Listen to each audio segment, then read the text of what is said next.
अबू बकर as-सिद्दीक़ रज़ियल्लाहु ताला अन्हु का मैं आपको एक वाक़या सुनाता हूँ कि सहाबा इकराम की कैसी मोहब्बत थी आप सल्लल्लाहु अलैहि वसल्लम से।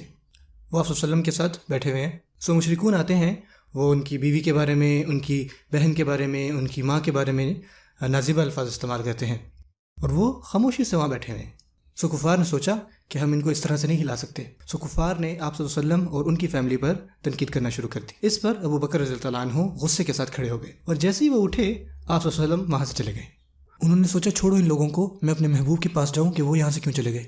और आप सल्लल्लाहु अलैहि वसल्लम की तरफ गए और उनसे पूछा कि क्या हुआ, आप वहाँ से चले क्यों आए। आप सल्लल्लाहु अलैहि वसल्लम ने फरमाया कि जब तक आप वहाँ पे खामोशी के साथ बैठे हुए थे तो फरिश्तों ने हमें घेरे हुए था और वो कह रहे थे अबू बकर अलल हक़, अबू बकर हक़ पर हैं।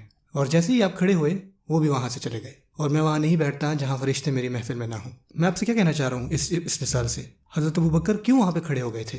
क्योंकि उनको ऐसा लगा कि ये सबसे बेहतर है अल्लाह के दीन के लिए, ठीक है। लेकिन इसको भी ठीक किया गया। आप खुद से डिसाइड नहीं करते कि आपको क्या करना है, अल्लाह के नबी सब कुछ बता गए हैं सल्लल्लाहु अलैहि वसल्लम। इस तरह का सब्र, इस तरह की साबित कदमी और मुस्तकिल मिजाजी हमें अपने अंदर पैदा करनी चाहिए, इस तरह का नज़्म ज़ब्त।